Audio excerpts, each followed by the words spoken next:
Don Quixote by Miguel de Cervantes Saavedra. Volume I, Chapter 1, which treats of the character and pursuits of the famous gentleman Don Quixote of La Mancha. Full size in a village of La Mancha, the name of which I have no desire to call to mind, there lived not long since one of those gentlemen that keep a lance in the lance rack, an old buckler, a lean hack, and a greyhound for coursing. An olla of rather more beef than mutton, a salad on most nights, scraps on Saturdays, lentils on Fridays, and a pigeon or so extra on Sundays, made away with 3/4 of his income. The rest of it went in a doublet of fine cloth and velvet breeches and shoes to match for holidays, while on weekdays he made a brave figure in his best homespun. He had in his house a housekeeper past 40, a niece under 20, and a lad for the field and market-place, who used to saddle the hack as well as handle the bill-hook. The age of this gentleman of ours was bordering on 50. He was of a hearty habit, spare, gaunt-featured, a very early riser and a great sportsman. They will have it his surname was Quixote or Quixote, for here there is some difference of opinion among the authors who write on the subject, although from reasonable conjectures it seems plain that he was called Quixana. This, however, is of but little importance to our tale. It will be enough not to stray a hair's breadth from the truth in the telling of it.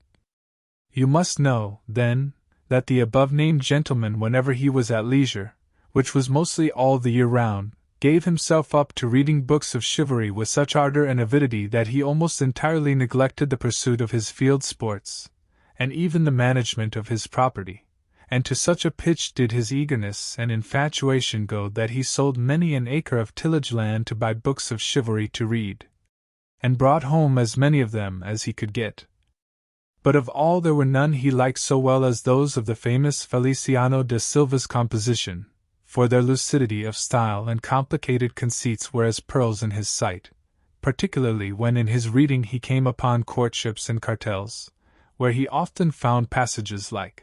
"The reason of the unreason with which my reason is afflicted so weakens my reason that with reason I murmur at your beauty." Or again, "The high heavens, that of your divinity divinely fortify you with the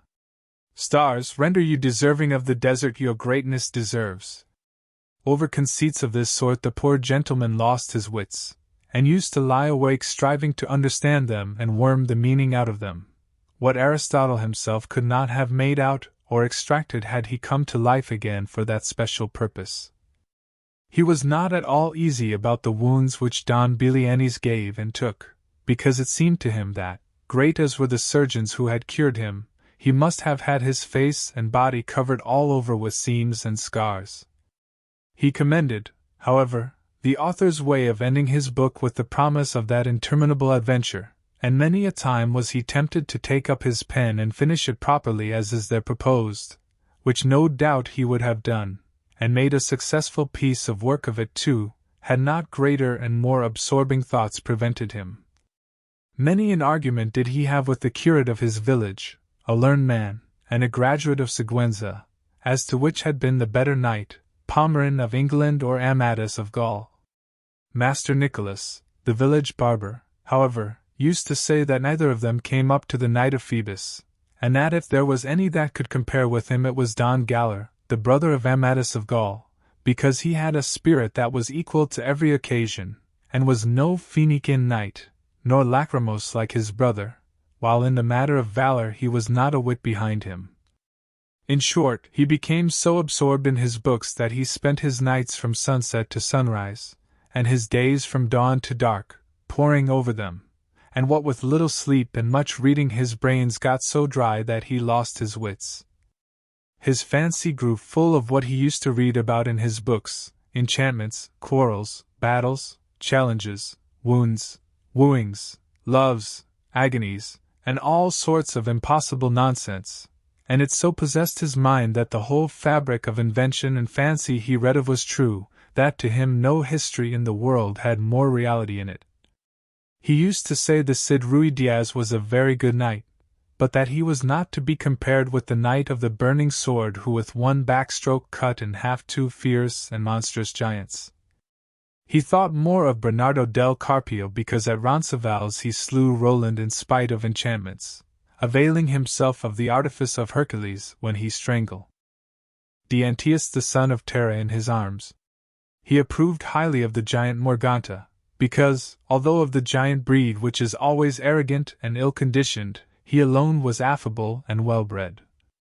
But above all he admired Reynaldos of Montalban, especially when he saw him sallying forth from his castle and robbing everyone he met, and when beyond the seas he stole that image of Mahomet which, as his history says, was entirely of gold. To have a bout of kicking at that traitor of a Ganelon he would have given his housekeeper, and his niece into the bargain. In short, his wits being quite gone, he hit upon the strangest notion that ever man in this world hit upon, and that was that he fancied it was right and requisite, as well for the support of his own honor as for the service of his country, that he should make a knight-errant of himself, roaming the world over in full armor and on horseback in quest of adventures, and putting in practice himself all that he had read of as being the usual practices of knights-errant, righting every kind of wrong, and exposing himself to peril and danger from which, in the issue, he was to reap eternal renown and fame. Already the poor man saw himself crowned by the might of his arm Emperor of Trebizond at least, and so, led away by the intense enjoyment he found in these pleasant fancies, he set himself forthwith to put his scheme into execution. The first thing he did was to clean up some armor that had belonged to his great-grandfather, and had been for ages lying forgotten in a corner eaten with rust and covered with mildew. He scoured and polished it as best he could, but he perceived one great defect in it, that it had no closed helmet, nothing but a simple morion. This deficiency, however, his ingenuity supplied, for he contrived a kind of half-helmet of pasteboard which, fitted on to the morion, looked like a whole one. It is true that, in order to see if it was strong and fit to stand a cut, he drew his sword and gave it a couple of slashes, the first of which undid in an instant what had taken him a week to do. The ease with which he had knocked it to pieces disconcerted him somewhat, and to guard against that danger he set to work again, fixing bars of iron on the inside until he was satisfied with its strength, and then, not caring to try any more experiments with it, he passed it, and adopted it as a helmet of the most perfect construction. He next proceeded to inspect his hack, which, with more quartos than a reel and more blemishes than the steed of Ganila, that tantum pellis etias affute, surpassed in his eyes the Bucephalus of Alexander, or the Babyacre of the Cid. 4 days were spent in thinking what name to give him, because, as he said to himself, it was not right that a horse belonging to a knight so famous, and one with such merits of his own, should be without some distinctive name, and he strove to adapt it so as to indicate what he had been before belonging to a knight-errant, and what he then was, for it was only reasonable that, his master taking a new character, he should take a new name, and that it should be a distinguished and full-sounding one, befitting the new order and calling he was about to follow. And so, after having composed, struck out, rejected, added to, unmade, and remade a multitude of names out of his memory and fancy, he decided upon calling him Rocinante, a name, to his thinking, lofty, sonorous, and significant of his condition as a hack before he became what he now was, the first and foremost of all the hacks in the world. Having got a name for his horse so much to his taste, he was anxious to get one for himself, and he was 8 days more pondering over this point, till at last he made up his mind to call himself Don Quixote, whence, as has been already said, the authors of this veracious history have inferred that his name must have been beyond a doubt Quixote, and not Quixote as others would have it. Recollecting, however, that the valiant Amadis was not content to call himself curtly Amadis and nothing more, but added the name of his kingdom and country to make it famous, and called himself Amadis of Gaul, he, like a good knight, resolved to add on the name of his, and to style himself Don Quixote of La Mancha, whereby, he considered, he described accurately his origin and country, and did honor to it in taking his surname from it. So then, his armor being furbished, his morion turned into a helmet, his hack christened, and he himself confirmed, he came to the conclusion that nothing more was needed now but to look out for a lady to be in love with. For a knight-errant without love was like a tree without leaves or fruit, or a body without a soul. As he said to himself,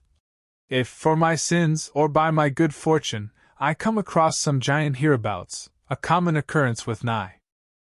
Ghts errant, and overthrow him in one onslaught, or cleave him asunder to the waist, or, in short, vanquish and subdue him, will it not be well to have someone I may send him to as a present, that he may come in and fall on his knees before my sweet lady, and in a humble, submissive voice say, 'I am the giant Caraculiambro, lord of the island of Malandrania, vanquished in single combat by the never sufficiently extolled knight Don Quixote of La Mancha, who has commanded me to present myself before your grace, that your highness dispose of me at your pleasure?'" Oh, how our good gentleman enjoyed the delivery of this speech, especially when he had thought of someone to call his lady. There was, so the story goes, in a village near his own a very good-looking farm girl with whom he had been at one time in love, though, so far as is known, she never knew it nor gave a thought to the matter. Her name was Aldonza Lorenzo, and upon her he thought fit to confer the title of Lady of his Thoughts, and after some search for a name which should not be out of harmony with her own, and should suggest and indicate that of a princess and great lady, he decided upon calling her Dulcinea del Toboso, she being of El Toboso, a name, to his mind, musical, uncommon, and significant, like all those he had already bestowed upon himself, and the things belonging to him.